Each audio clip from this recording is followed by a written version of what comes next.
It has been a busy day today concerning Manchester United. Talks of player bids being rejected.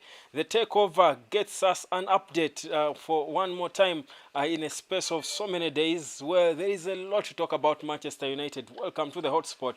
My name is Webb. Now, the hottest discussion concerning Manchester United that we are going to be looking at today is going to be one concerning that player, Mason Mount, who has been a subject of a lot of speculation about him joining Manchester United because the manager Erik Ten Hag is certainly so interested in him. But certainly we are going to see how far we can go in terms of getting him, because a second bid has been tabled by Manchester United and it has been rejected. But the multi-million-dollar question is Mason Mount worth the 65 million pounds that Chelsea wants for him?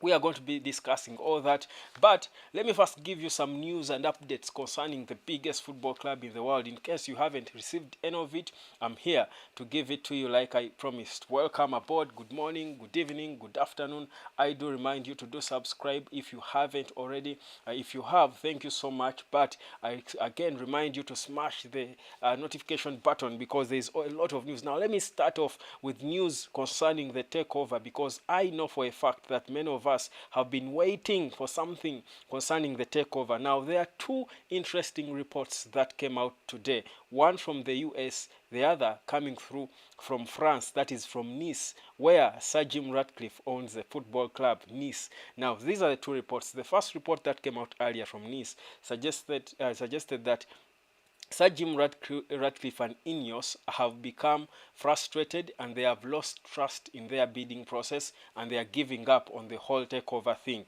That should be good news. That's the report that came through earlier today from France. Then later on, from the US, from a one CBBS Sport, it did come out from the United States. It came out unreported. This is again another sports paper that came out unreported and said that whereas we are seeing intended silence going on now, there are a lot of advanced processes going on, legal processes concerning the takeover between the Glazers and Sheikh Jassim. Those are reports that came out earlier on today. So I think those reports show you, I think that for now, there should be a lot going on concerning the takeover of Manchester United, even if right now they chose intentionally not to release a lot of information because of the anxiety that was building, among people, among many United supporters. It is intentional that they chose to first halt it so that the processes do go on. But even if you add one piece to the other, and look at whatever is going on concerning Manchester United, with Erik Ten Hag returning from holiday and things are beginning to move. Bids are being made, one bid after the other.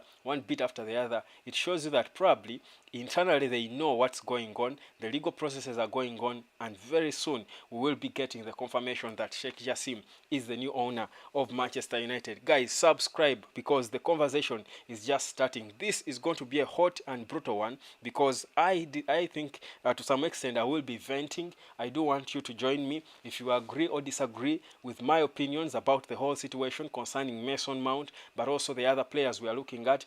I do want to get your opinions in the comment sections, but also your questions about anything that you do want us to discuss tonight on the hotspot, where we get to burn you with the hottest news concerning the biggest football club in the world. And I unapologetically stress it that Manchester United is the biggest football club in the world. Now let's get proper into it. Now, like I said, Erik Ten Hag is back from holiday, and well, it has been confirmed by the Manchester United website that the players, remember yesterday, Tuesday, the first internationals, and the last internationals ended, so players are expected to be taking a few weeks off. So those players who played in the internationals will be given more time off. So the first 2 weeks of July are the weeks the players will be expected to return and report to Carrington for training. So these next weeks are going to be dull, unusually dull and not busy, but from July, the first week of July, the first batch of players will arrive, and of course it will be a beehive of activity at Carrington because the teams will be preparing for the new season that will start for Manchester United on the 14th of August against Wolves, playing at home. Very crucial game. Now, Erik Ten Hag is back from his holiday, and of course him and his technical team have now started making moves and getting things happening. So the latest news that came out earlier today is that Manchester United did table unimproved 45 million pounds bid for Mason Mount. 45 million pounds as a ground payment plus 5 million in add-on. Now, immediately, that's a total of 50 million pounds. Now, immediately that bid was rejected by Chelsea. Chelsea immediately, challenged it, and they reversed and even clearly said what they want. They said we want 60 million pounds plus 5 million pounds in add-ons. Now, that's where my question is. That would be a total of 65 million pounds. Now, the question is, do you think Mason Mount is worth 65 million pounds? I'll tell you why I don't think so. Whereas, like I've always been saying, I'm not sure why exactly Erik Ten Hag is so excited and fascinated with Mason Mount, but because we trust in the manager that we have, Ten Hag, we believe and rally behind him in terms of all players he points at.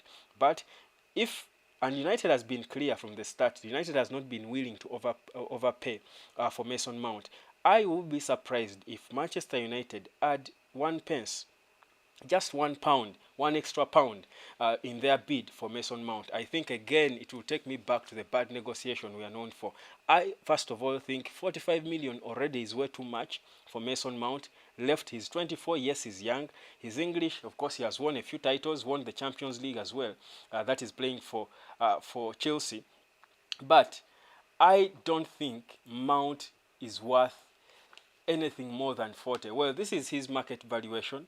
When you check online, he's valued at about 60 million euros. That's close to 51 million pounds. Now that's the most, it's even under that, and that's what Man United were trying to give to Chelsea after refusing the first bid of 40 million. Now we come back with 45 plus 5 million in add-ons, and Chelsea dismiss it on arrival. For me, I think we should be giving up on this because I don't think Mason Mount is worth an extra pound. Already we've been paying so much for him. Again, already I feel we've poorly negotiated for him. I don't think it's worth that amount of money. Why? These are his performances. Let me show you his stats in the past few seasons in the Premier League for Chelsea.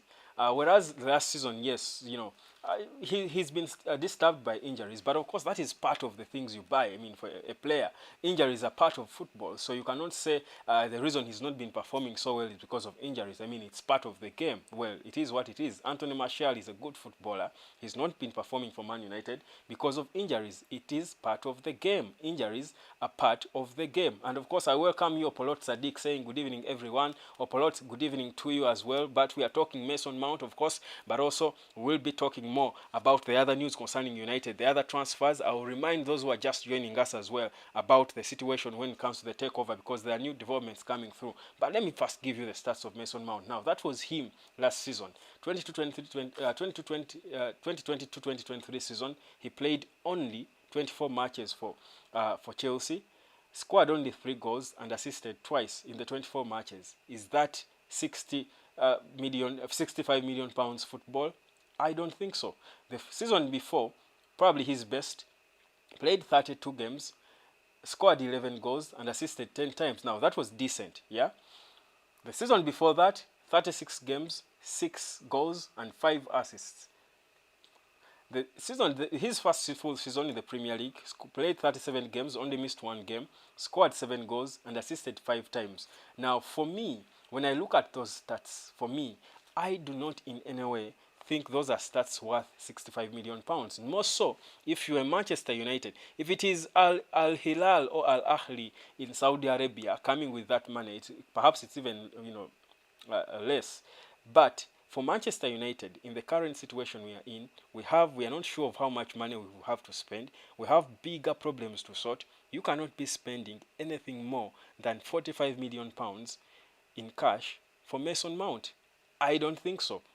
I think Erik Ten Hag should just call that deal off, because Chelsea is, I think, confused because of everything going on with them and getting a lot of money from Saudi Arabia. They think United as well is as naive, and of course they know that we've got poor negotiators. But I think they have taken it way too far. They have got to be serious. United cannot be paying a single extra pound for Mason Mount. The most we can pay for Mount is 50 million pounds if we are going to be serious and do the right business in this window. For me, that doesn't make sense at all. But Of course, Ten Hag seems to be so interested in the player, and of course, I know there are fans who will be feeling like, I mean, we've got to sign a player, and we are desperate. We have been making, advances, and maybe the talks are going on because the player has made it clear he doesn't want to start Chelsea. Mason Mount wants to play for Manchester United. He has made it clear, which is a good thing, and we should be excited as United supporters. But he should come for the right fee. It's not because the player has agreed personal terms with the club, and I'm so interested to know how much money he agreed with the club. This has not been revealed yet, but don't be surprised if they even agree to pay him about £350,000 per week or something. And that's how poor our negotiators can be when they choose to be. But for me, I do not see any logical reason why on earth Manchester United should even be just thinking about paying just an extra pound from 50 million for Mason Mount.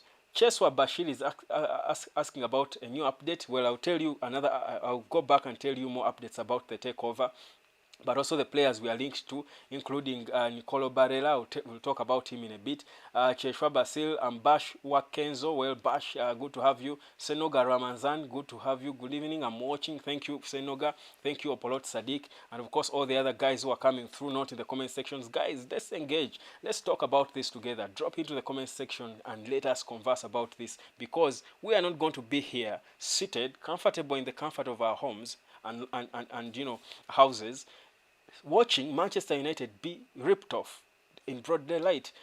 Chelsea have got a lot of money from the Saudis, of course, to try and beat the financial fair play rule, because like I said, Chelsea is in a rush and they are selling so many players for so much money in record time because they have a debt to beat. That is the 30th of this month, because when the 1st of July knocks in and the financial fair play man comes in, any money they will not have received by that time will not be counted. So remember, they want to buy players. If they are going to buy, they have got to recoup a lot of money because they spent so much money in the first year of Todd Bowley. Their boss, their new owner. So of course they have recovered a lot of money already. They have got over 60 million for Kai Havertz from Arsenal. They have got so much money from Saudi. And by the way, legends of the game like Gary Neville are coming up in arms to complain about what Saudi Arabia is doing, and maybe I'll go into that. Maybe I don't even want to go into that conversation for now, because I feel like football has got to protect the Premier League from the Saudi money, because the way they are doing it right now, before they were going for the already done players, but right now they are targeting fresh players, talent, the best players when they are still hot, and they are bringing crazy amounts of money for them. So trust you me, with the young players of today who do not really care about the game itself, really, they care about money. I'll tell you, we will find a situation where the best footballers are priced to go and play in the Saudi Pro League, which is not going to get them anywhere, but because of the money, and you can't blame them. So I think there is need for FIFA, not even just the Premier League, because this is beyond the Premier League and UEFA. I think football, that is the people, the custodians of the game, that's FIFA and IFAB, whoever, the guys who set the rules and everyone, they have got to come together and protect the Premier League, because trust to me, the Premier League is the the hottest continuous football asset that is there in the world, because the Premier League is good for football. FIFA needs the Premier League because it's the most consistently watched football competition in the world. It is what it is. But let me not go into that conversation about Saudi and what Gary Neville said and all. Let's stick to our club, our beloved Manchester United. And guys, again, I remind you to do subscribe and of course slide into the comment section and let's have this interactive. Let's converse and interact about Manchester United. So, Mason Mount, 65 million is what Chelsea want. I think it's a complete rip-off. We can't be paying that. I don't even understand why on earth Erik Ten Hag would be making Mason Mount his first priority now. You've got a goalkeeping situation to sort. United is now linked to Onana, and it seems, by the way, that Erik Ten Hag is so serious about going for Nana, which is okay. Like I keep saying, I don't think we'll get it wrong with the goalkeeper. I'm not so excited about Onana, but he's not the worst around, so it's okay. He can come in. But instead of focusing on the key areas, you're going, to a Chelsea club that is all fired up now because of the Arab money, and they think they can just go and rip off everyone. 60 million for Kai Havertz, and I'm not concerned about Arsenal and how they spend, but I still feel it's a rip-off because it's a gamble. Kai Havertz can be world class, but he's not. He's not yet, because he has not played to his full potential. So if you're pricing him at 60 million now, how much more will he be if he goes on actually to become world class and fulfill his full potential? So this rip-off in football is wrong, and it's sad that United is being targeted. And we cannot let this happen, more so at a time like this when we need to spend to account for every penny we spend. So for me, Mason Mount, guys, I don't know what you think, give me your opinion, but Mount for 65 million pounds, for me, we call it off. For me, it's hell no. That's a no deal for me. But let's go into the other news. Someone is asking about the news. This should be Cheswa Bashir. Number 21 is back. Of course, Mason Greenwood, of course, will be returning. Obviously, that's important. I do believe he will be part of the preseason. But the players will be reporting in the first week of July. That's for training. But the coach is back. And that's why you see, like I've been telling you, Ten Hag was proper and clear. When he comes back, things need to start happening at Manchester United. And already we are seeing them happening since he came back from Ibiza. So expect to see things happen. But I do hope we don't go into panic mode and just make the wrong signings for the wrong fee. I do hope that does not happen, because that's what we are seeing Chelsea trying to corner us into, which would be sad. But let's give you more news and updates. Of course, Adrien Rabiot has been a player. Erik Ten Hag has been so interested in Adrien Rabiot. Adrien Rabiot plays for Juventus. He's French and he's 28 years of age, which I think is a ripe age for a central midfielder, more so at a time like this for Man United, given the fact that there are not so many hot central midfielders around, to be honest. You feel it's a right age, but also the most important thing, whereas last summer when we were so fascinated about him, and Ten Hag was sending the CEO and the football director to go and try and and sign him, I felt he was not worth it, because he was demanding for a lot of money in terms of wages. I felt he was not worth it. But for now, in a time when I do think we urgently need a holding midfielder, and Adrien Rabiot is there for free. He can't be available for free. Remember, we've quoted him before. We've interested him for a long time, from, like I said, from the last summer. I do think he's a good option if we got him for free. That's what I think, because he can't be available for free at the end of this month. His contract at Juventus will be running out. They tabled a new contract for him. He refused to sign the contract. Just recently, Manchester United again went and spoke to his mother, who is his agent. So suddenly it's a good thing. So there is progress. We seem to have an advantage in terms of getting him. He's been excited by the prospect of playing in the Premier League, and I feel, being a central midfielder, I think he would, and he has got some goals as well in his feet. That's why Juventus are jostling. They are fighting, trying to keep him around. So I think he would be a good side addition to the club, because he's a free agent. So I wouldn't mind Adrien Rabiot coming in, but of course for the right wages, because like I said, the reason we did not get him last summer is because he was asking for exorbitant wages, and again, that wasn't right for me. So Rabiot should be coming in there. There is also another player that United has been linked to, that is Nicolo Barella from Inter Milan. Now Barella is another midfielder who I believe is better as a number 8 going forward, or sometimes as a number 10. He's a more creative midfielder. I would spend, because he's valued at 60 million euros. 60 million euros is about that's about 51 million pounds, or thereabout. I think I would rather spend that money on Barella, whereas he's 2 years older than Mason Mount. I think I would rather spend the 60 million euros on Nicolo Barella than spend the same amount of money, or even more, on Mason Mount. Mount's contract at Chelsea is running out next summer, and clearly he does not want to renew. He's not going to renew. So Man United should show us, and this is a good test for United in terms of their negotiating power. They should show us that they can hold on, because at this time, United should be having the advantage, the competitive advantage, because the player has agreed personal terms with United. He doesn't want to start the club. He has made it clear to the club. He's got a year left on his contract. What do? They are overpricing him. You've given your best bid. Pull back and let them come back to you. That's the game now. I think they should be playing the negotiation game now, because I don't think Mason Mount again will change his mind at the end of this summer. He won't change his mind. He will certainly still be willing to leave, and there is no other option. Maybe if a crazy offer comes up, but you don't think that will happen. So if United so much wants a Mason Mount, I don't think because biggest issue we have as United that perhaps can't wait is the striking position. That's the hottest issue. He's not a striker, and even if he were, he wouldn't be the hottest striker. So he can wait. We can wait until the end of the summer, and manage with Christian Eriksen and Bruno Fernandes and all these other players who can play number 10, and get him for free. And I think it would be, I think. I, it would be so bad for Chelsea if that happened. I think it would be a proper diss for Chelsea. So for me, I think this is a good opportunity for us to test the negotiating abilities of Manchester United. But we cannot be cornered into being ripped off to sign a 24-year-old English player who will not guarantee us a good performance given his injury record. So for me, that's a no-brainer. But going back to Nicolo Barella, I would rather spend that money on Nicolo Barella, who is priced at about, like I said, he's actually priced at about 80 million euros, according, of course, to how Inter Milan values him.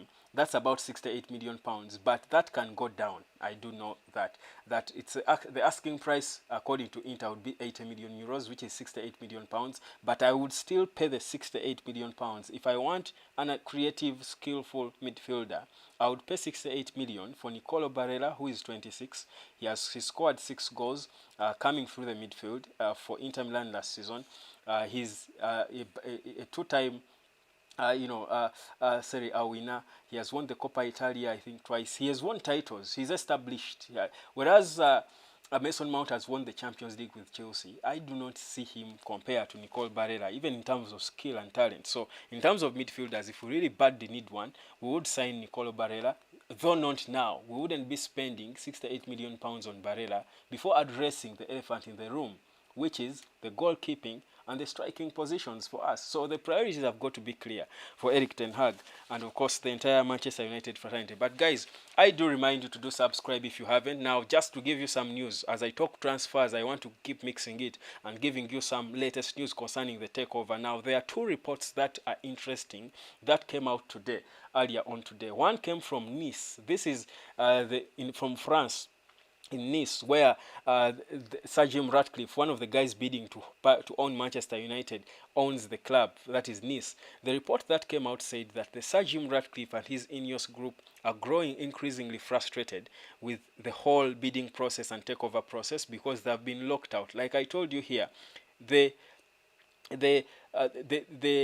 exclusivity was granted. So the exclusivity was granted to Sir Jim Ratcliffe, meaning that the Ineos team was locked out of the conversation. So right now they have grown frustrated. They thought they would have interactions and back and forth and stuff, engagements that would see them actually come back into the boardroom and negotiate to see that they put through their deal. But like I said, Sir Jim Ratcliffe was locked out because the Glazers agreed to grant exclusivity in terms of negotiation to Sheikh Jassim. So right now, reports that came out earlier today from Nice suggested that Sir Jim Ratcliffe and his team have grown frustrated and they want out of the deal, which is good news, I do believe, for most of us who want Sheikh Jassim to take over. But also, to almost consolidate this report, a report comes in later from CBBS in the US, a credible sports news organization. It said that whereas we are not seeing many reports concerning the takeover, behind closed doors, there are intense things going on to finalize the deal in favor of Sheikh Jassim. The paperwork, the legal processes and all are going on. That is why we told you of how they rushed to register and confirm the company, the 9-2 Foundation. That's the company that Sheikh Jassim set up to see through the purchase of Manchester United and all. So, guys, but also if you read between the lines, the fact that Erik Ten Hag came back, United is now bidding for players. We have rekindled interest in Harry Kane. There was a report that came out earlier today that Harry Kane has sent signals to Manchester United not to give up on him. As it seems, Harry Kane might be planning, because remember, United was interested in Kane as a first priority striker, but because of the lack of communication from Tottenham Hotspur and Daniel Levy, Eriksen and the team got frustrated and they pulled out of signing Harry Kane. So right now, and after this emerged after that tour that Kane and Declan Rice had with Luke Shaw at the Old Trafford, at the Carrington facility, before their qualification game against North Macedonia. So it comes out that he revealed to his players that he wants to leave and he wants to stay in England. And in England, the only team interested in Harry Kane is Manchester United. So he has sent signals and messages, maybe through Luke Shaw or whoever, that let United not give up on him. I do think, don't be surprised by the way, if Harry Kane puts in a formal transfer request and makes it public, the way Kylian Mbappe did with PSG, to try and shake things around, because that's what he needs to do. The player is frustrated. He's turning 30 next month. He wants to win titles. He's got an opportunity, but somehow the club owners are being selfish. Are they going to risk keeping him around and lose him for free at the end of the summer? It doesn't make sense. So he's saying, let me move now, because he's fired up. He wants to go and be a part of a promising project at Manchester United. So again, United might rekindle interest for him. So I was saying, if you look at all the things going on around United, and of course the revelations we are getting, we've rekindled interest in Declan Rice, whereas it's a bit late, and Arsenal are in, of course, advanced stages. They've taken a cruising lead in terms of trying to sign him. They have had 2 bids rejected. You think the fact that we can't even go back and rekindle interest in a player who is priced at 120 million, it shows you that there is something. There is a confidence. There is somewhere this confidence is coming from, that maybe the money can be there. So for me, I read between the lines, and that's my job as a journalist, not just a fan. If you read between the lines, you really see that Sheikh Jassim is really taking over things, and the people within the club know what's happening, and that's why the legend of the club, that is a former captain, Rio Ferdinand, came out and confirmed it. So guys, for me, I don't think there's reason for us to worry so much. Morris is saying, brother, can Nicolo play as a central central defensive midfielder?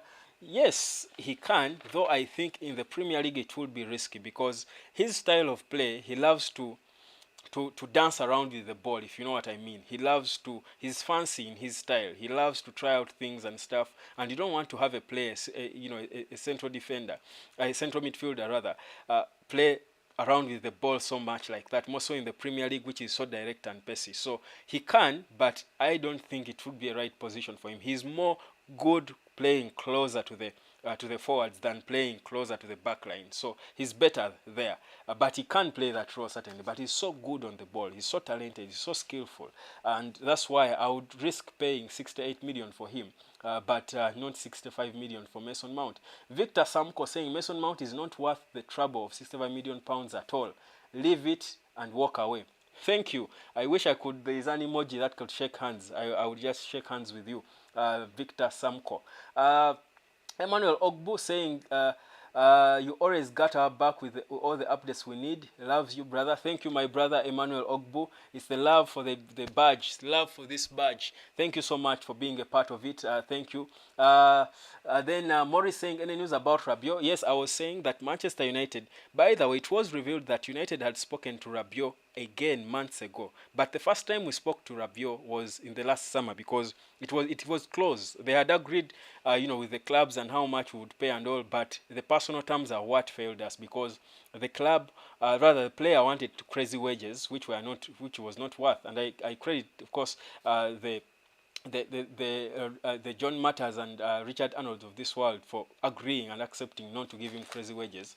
But it has been revealed that even a few days ago, United contacted his mother, who is the agent, and I do think they agreed on a few things. Maybe they are now willing to meet his wage demands. He's 28, and certainly you expect him to attract a decent wage. I mean, if players like Varane, who are experienced, are earning £300,000 per week, Casemiro and all, maybe Rabiot, if he came in now at 28, he's wanted by Juventus, they tabled a new bid for a new contract for him. He has yet to respond to the contract, meaning he's thinking about joining United. Maybe he can get, of course, with the negotiators we have, maybe he could get about 200,000 or so about pounds per week, which would be okay.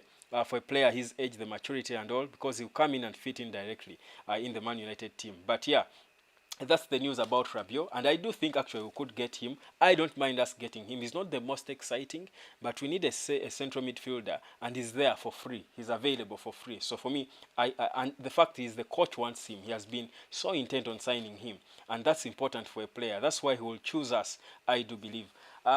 On any calling, tell me more about Hojlund. Well, like I said, Man United now, I told you yesterday that when Erik Ten Hag came back, he made it clear he wants things to start moving at a faster pace. Don't be surprised, by the way, if in the next few days United is signing and bidding for players in quick succession.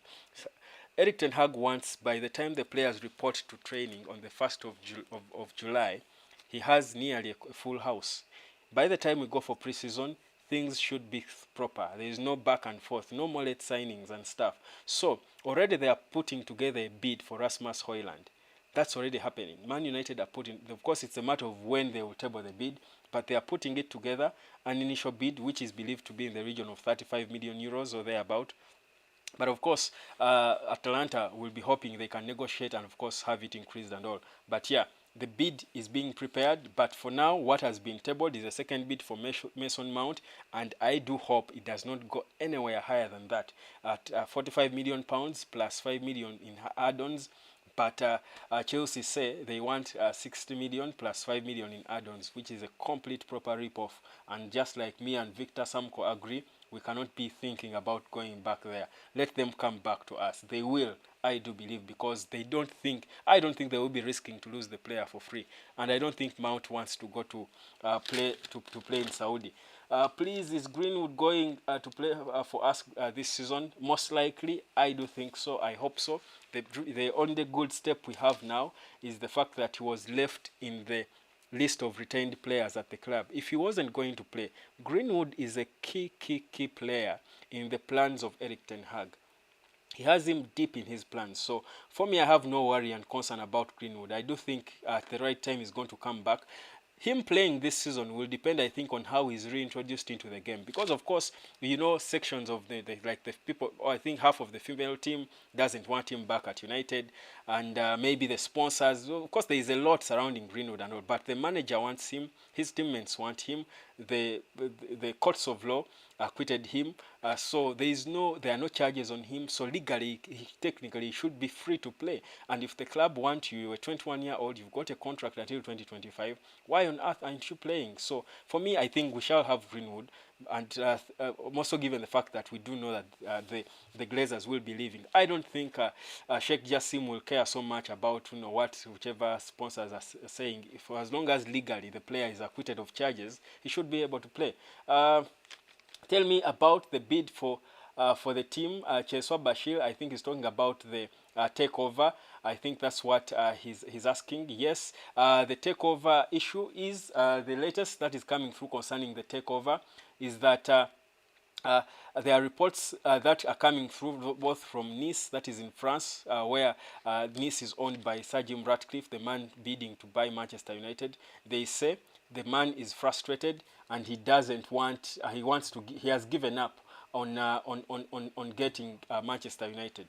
And then reports coming in from the US do suggest that Manchester United is currently, rather the Glazers are currently trapped in conversations with Sheikh Jassim concerning the takeover. They are doing, they're working on the final documentation and touches and all, so that very soon they will announce him as the new owner.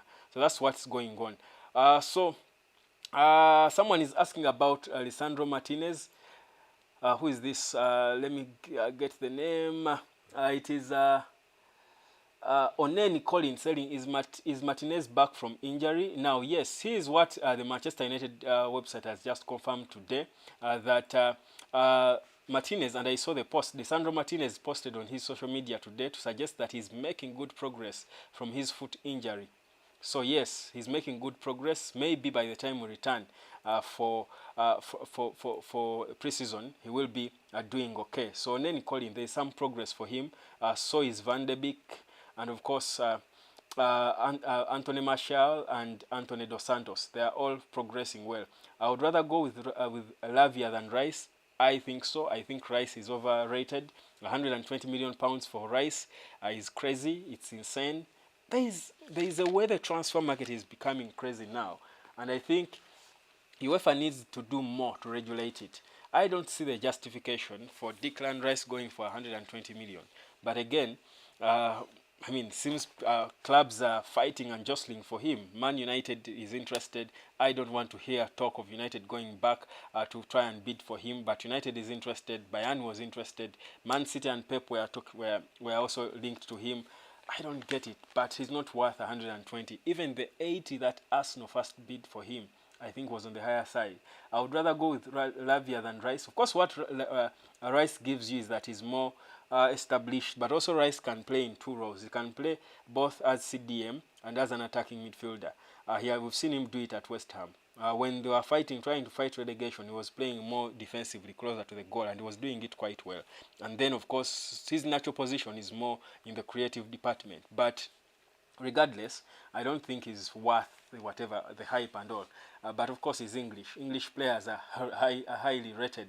They are overrated at times. They are overhyped. Hyperball. They play hyperball like they are trying to do with Mason Mount. But I hope these United guys are seeing it. They won't let it happen.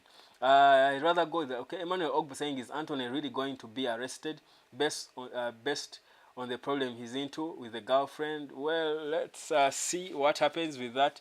We can't know really. We can't know the details yet. But yeah, we will follow that as well. For now, let's keep it the football. But let's not speculate about things that are taking our players away. Oneni Colin saying, is Havertz good for Arsenal? Well, really, it's not that I care so much about Arsenal. I hope he's not.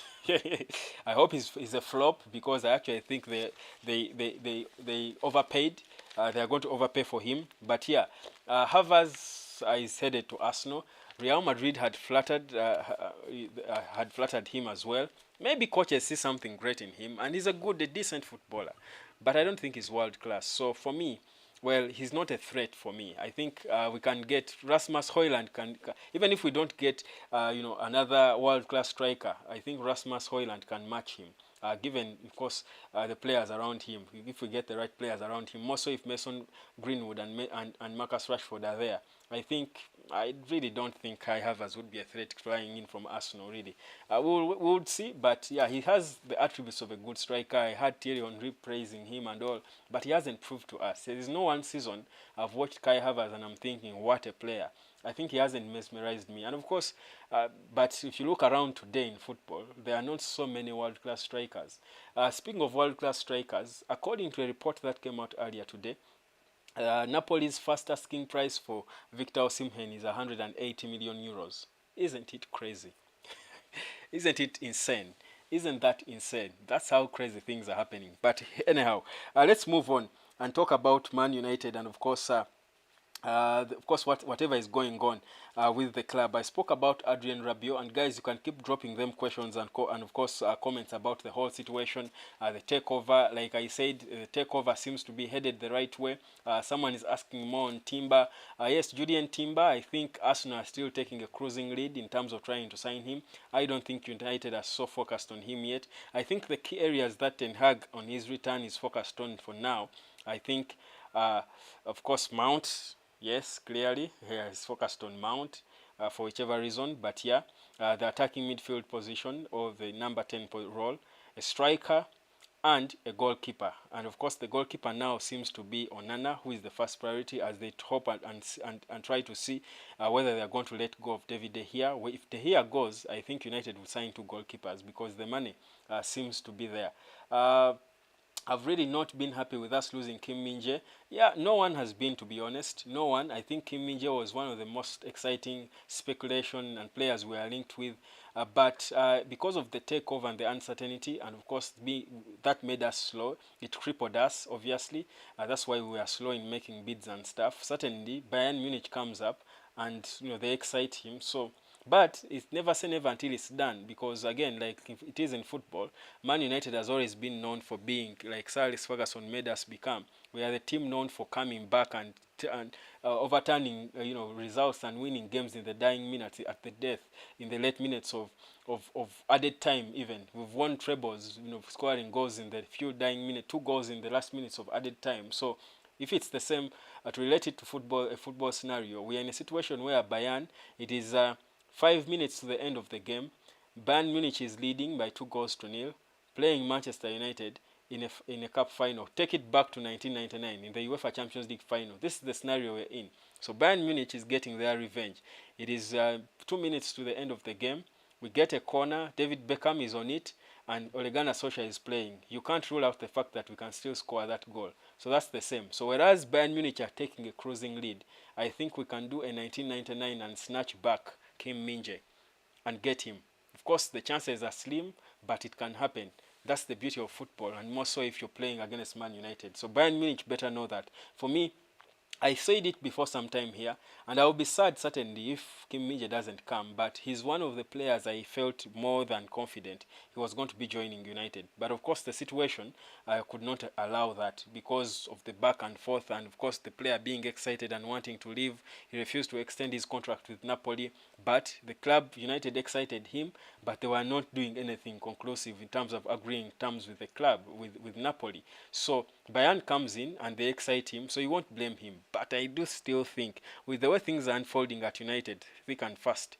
And by the way, it is also said that Sheikh Jassim has mounted a lot of pressure on the Glazers and the Rain Group to expedite the processes of the takeover so that it does not affect the window. That's why even talk of Mbappe is still there. Because United can still logically sign Mbappe if Sheikh Jassim takes over in time.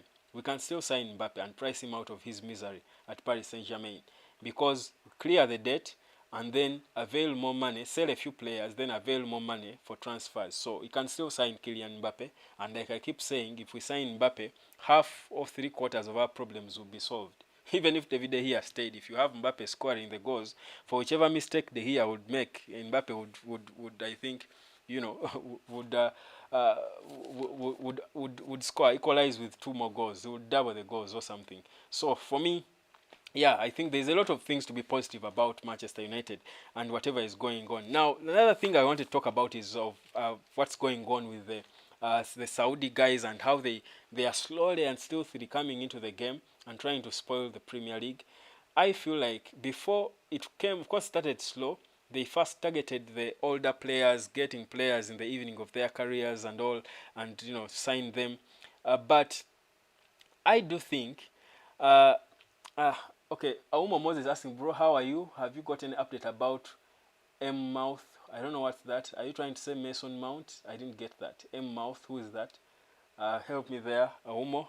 I hope you're saying Mason Mount, but I've just been giving an update about Mason Mount and how I think he's not worth the 65 million. I think we should just close the door on him and wait for Chelsea to come back, and they better come back nice and polite because it's not going to be we should not make it easy for them. If they are trying to rip us off, we also should not make it easy for them when they finally get back to their senses and come back to United wanting the money. But this whole situation is showing us what I've been saying, that clubs know that we've got poor negotiators. That's why they will come and try to overhike players. That's what Atalanta is also trying to do. But I hope this doesn't happen. But yeah, that's the whole situation going on. Guys, drop them comments. My name is Webb. This is the hotspot. Subscribe if you haven't. Share the link on. We've got a few minutes left. I think about 16 minutes for us to wind up. We're here every day for 1 hour. On Monday to Thursday, it's at exactly 22 hours. That's 10 p.m. And then on Friday, Saturday, and Sunday, it's an hour before. That's 9 p.m. or 21 hours. We talk Man United, and I'll tell you, we are back in the headlines. We are scoping them. We've given them time to enjoy, but we are back taking our place as the kings of headlines. Guess what? We've tabled a bid. We are about to table more. I do believe, and I would stake a punt on it. Tomorrow, we'll be back again knocking to someone's door. United is back to business. Erik Ten Hag is in office, and we are making moves, and they all better know what United is all about. So you guys who are losing hope, don't. All the signs, first of all, point to Dreamland. And Dreamland would mean Sheikh Jassim being the owner of Manchester United. That is going to happen. That is, if it doesn't, I'll close this channel. Sheikh Jassim is going to be the owner of Manchester United. Come rain, come shine. You can take this to the bank. It's going to happen. I do think we are going to get decent signings I trust what Ten Hag is doing. I trust what is going on. There is a lot of positivity. Ten Hag is not going anywhere. Ten Hag is not going. And some Cheswabashi is saying bid will end bid will end that month. It's okay, because by the way, guys, buying a club, selling off a club, these guys have been here for over a decade. You don't expect the whole thing to end in. You can even take 6 months. There are processes, because first of all, there are financial processes you've got to go through if you're taking over a club. More so if you're a foreigner. Sheikh Jassim is from Qatar, so there are processes he's got to go into. He's got to be present things to so many boards. He has got to declare his sources of funds. They have got to make investigations about them before you sell a club like Manchester United to anyone. You've got to completely know about the person buying the club. Otherwise, you can be taken for a ride. So certainly, there are a lot of fraudsters in the world. So the process can take a month or two. It's okay, for as long as we know who is going to take the club. For me, that's the most important thing. So let us not really worry so much about when the process will end. Let's worry about who will take Manchester United. Yeah. Who will take Manchester United, not when they will take Manchester United. For me, I think that should be the debate for us. Now, let's even try to dream. We can even start trying to picture how United will look come next season. Now, by the way, we've already sold the player, that youngster, Zidane Iqbal. In case you don't know, he's born in England, but he chose to play for Iraq, his native country. He's been a midfielder, not someone to really fuss about. Was never a starter. He was not... an exciting player for Erik Ten Hag. Certainly, we've got more players to worry about. But yeah, so that's exactly what happened. That's exactly what's happening with Manchester United. So let me know what you think about everything going on surrounding Manchester United and the players we are bidding for. Are you happy? Are you excited about what's about to come? Do you think we should go back and bid for Mason Mount?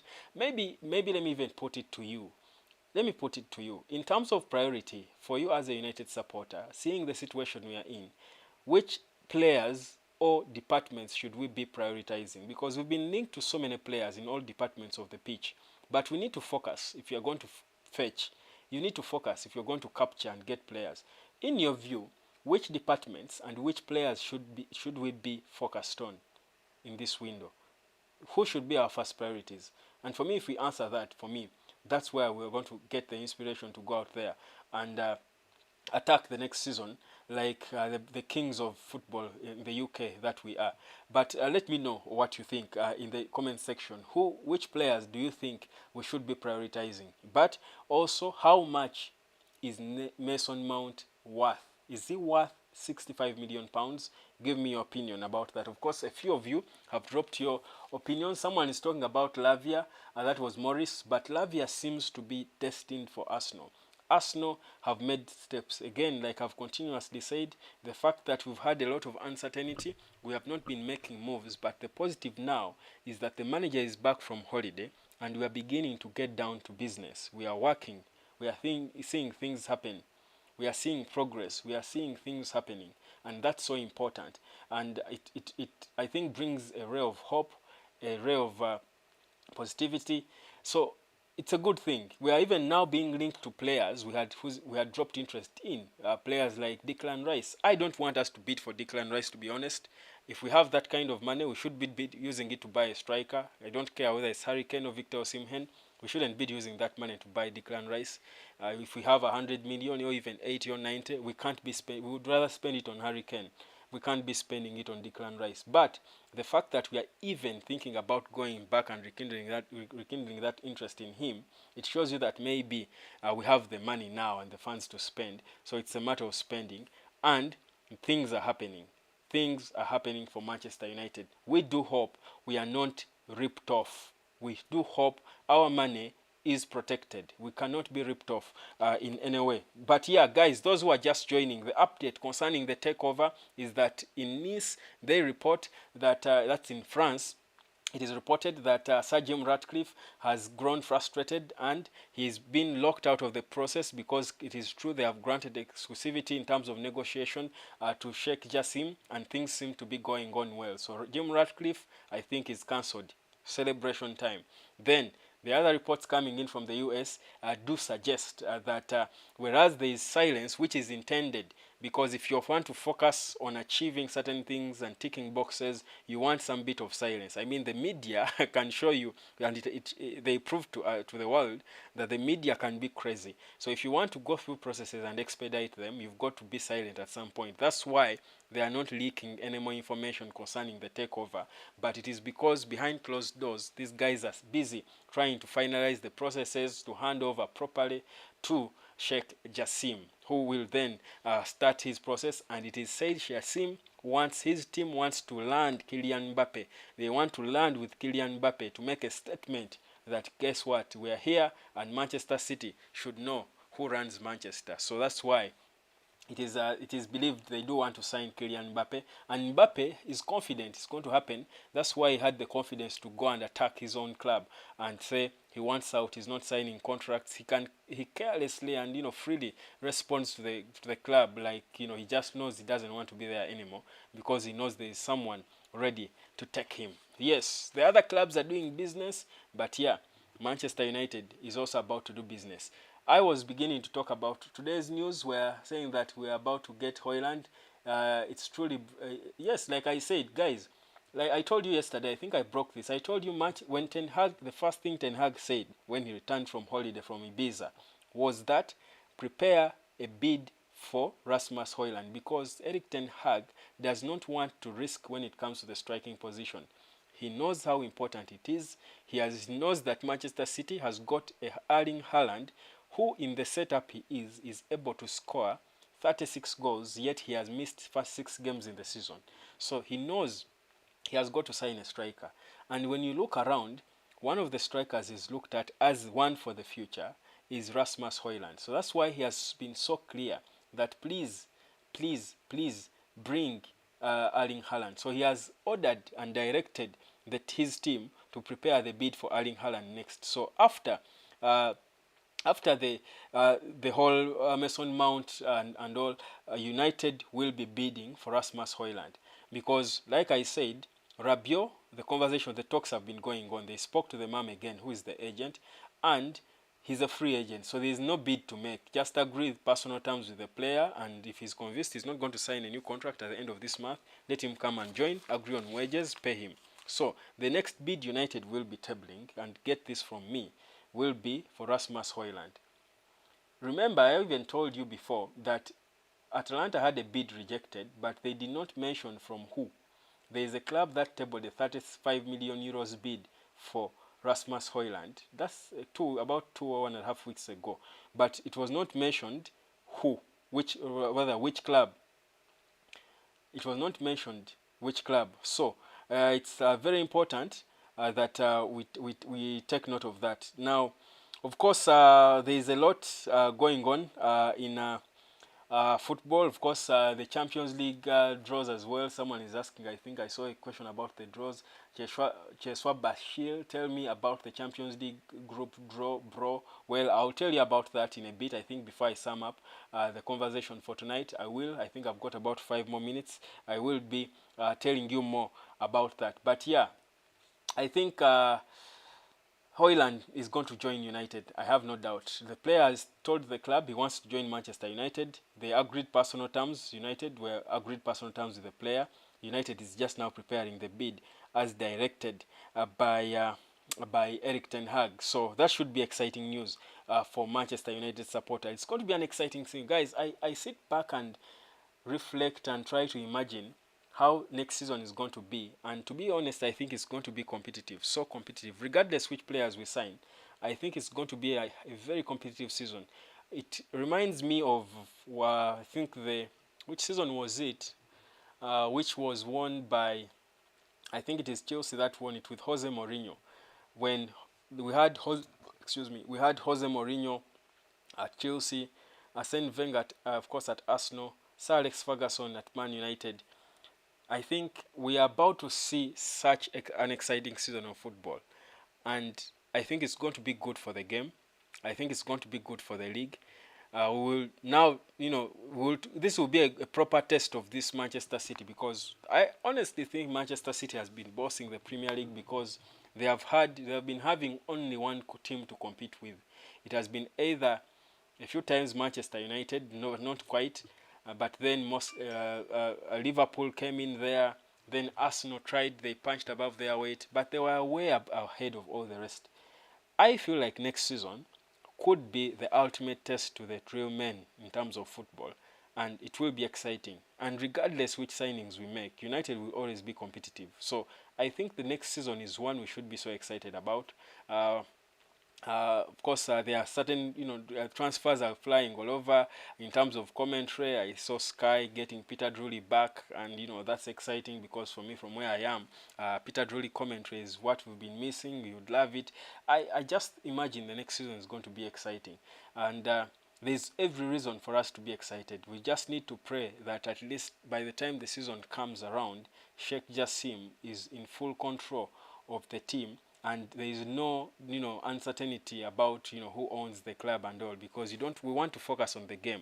We'll be here having watch alongs. If you don't know what a watch along is you're seated wherever you are watching the game.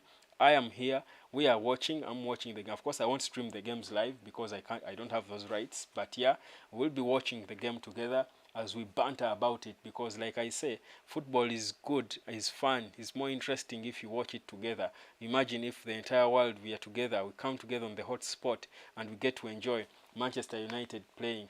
It's very, very interesting. Benson Mabali Daka, welcome my guy, saying takeover update. We are waiting for the announcement. Yes, that's all we are waiting for. The announcement of Sheikh Jassim as the owner of Manchester United. Omo Moses saying Mason Mount cannot cost more than 55 million. Man, Omo, you're generous, eh? You're very generous. 50 million at most. Actually, the second bid United took was the perfect last bid for him. 45 million plus 5 million in add-ons. But if it were me, I would even cut down on the 45 to 40. 40 million pounds proper, and maybe 5 million add-ons if we won the treble. That's now, for me, my evaluation of Mason Mount. Overrated footballer. But are you surprised? If Declan Rice is priced at 100 million, 120 by West Ham, I saw Palinha, Fulham, I think pricing Palinha at 60 million pounds. How crazy are these transfers? How crazy are these clubs? But yeah, that's how crazy the game is, and that's why I think the people running the game have got a huge job to do in terms of regulating these, transfers and all. Because now it's going to become about the money, and when it gets to that level, it's going to be an advantage to Saudi. Saudi Arabia, they do have their money from the oil, whatever, their oil-rich money. They don't care. So they will come in and spend. That's why they were trying to come and bring that money into the Premier League to disorganize it. But it is good they were arrested on arrival, and the financial fair play policy came in to try and make it fair. Of course, it came mostly, I think, because of Chelsea and Abramovich. But he's the same. It may not be Arabic, but Russia and Saudi and Qatar, all oil-rich countries, it's the same. So I also think now, with what they are doing, because money is such a bait. Before, there are players who have got the character, like David De Gea, and you credit De Gea, who say Saudi, even before listening to the bid they want to table for him, he said, I'm not going to Saudi Arabia, I'm staying to play in the top leagues in Europe. Romelu Lukaku, I think, as well, quite a number of players, and you credit a few of those.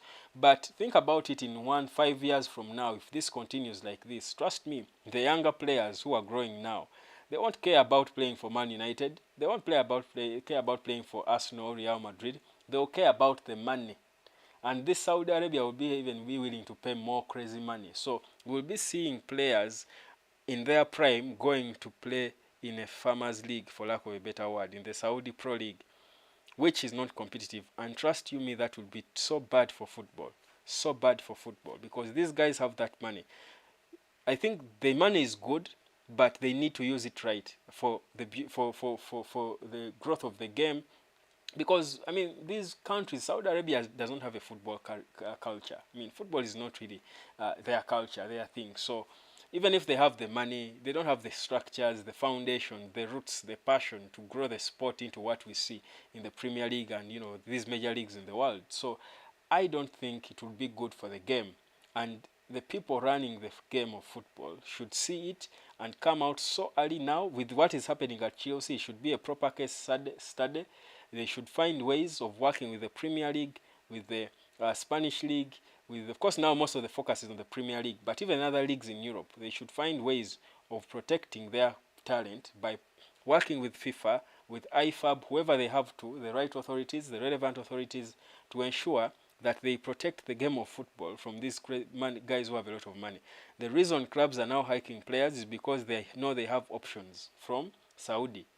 A player like Palhinha, priced at 60 million from Fulham, maybe it's because they know Saudi can come calling and they will pay that overnight. Benson Mabali Daka saying we should look for another midfielder, not Mount. At 70, the money that Chelsea is expected to be paid is better. We bring Hojlund as the top striker. Well, of course, I wouldn't pay 70 million pounds for Hojlund. That's not an option either. But yeah, I agree with you that instead of going back with an extra, even just one extra pound for Mason Mount, let's use that money to buy a striker. I mean, like I said, even before we even could have taken that bid, we should have been first bidding for a striker. I think our first bid should have been for a striker before thinking about bidding for Mason Mount for crazy, insensible insane figures to Chelsea. I don't think so. And Chelsea right now are excited. They are excited because they are selling player after player to Saudi. They are recuperating all the wasted money from Todd Bowley's first season. So they are excited. It's probably wasn't even the right time to come in and bid. But of course, this is the window. The summer transfer window is on, so you can't blame Ten Hag. If you want the player, you've got to bid now. But I feel like everything favors Chelsea, but we've got to, I think, have some metal, show some metal and say no, it's a yes. Whereas we want the player, we cannot go beyond this. We need to get back the advantage because the player, the beauty is we are not desperate for the player. The player is desperate to leave the club. Mason Mount is desperate to leave Chelsea. We are pricing him out of his misery, and we might end up overpricing him out of his misery, and I think that would be bad. We need to hold our ground and say, you know what, that's the maximum we can go. It's take it or leave it. If not, wait until the next summer, the end of the next summer. He won't renew. We'll get him for free, and I don't think Chelsea will let that happen. So for me, that's my 2 cents. Those are my 2 cents about the whole Manchester United situation. Guys, I think that's it. It's been 1 hour. I do know many of you have got to go to work tomorrow. Those who are up, if it's a morning time for you in whichever country you're in, you probably need to get ready to go to work. But if it's an afternoon, you've got to go back to your desk to work. It's lunchtime. But thank you so much for sparing time to be a part of the hot spot as we burn you with the hottest news concerning Manchester United. A lot of updates came through today. Trust me, I do believe there will even be more tomorrow. Thank you so much for loving Manchester United. Thank you guys. Subscribe if you haven't. Share on the link and smash the notification button because the conversations concerning Manchester United can never end. We're always here. Every day, Monday to Thursday, we are here at 10 p.m. That's 22 hours. But on Friday, Saturday, and Sunday, we'll be here at 21 hours. That's 9 p.m. talking Manchester United and all the news that come through from the biggest football club in the world. Tonight, it's been amazing. It's been awesome. It's an honor and pleasure being with you every day and updating you about the club we do all love. For now, that's it. We'll talk later. Take care of yourselves, guys. Bye-bye.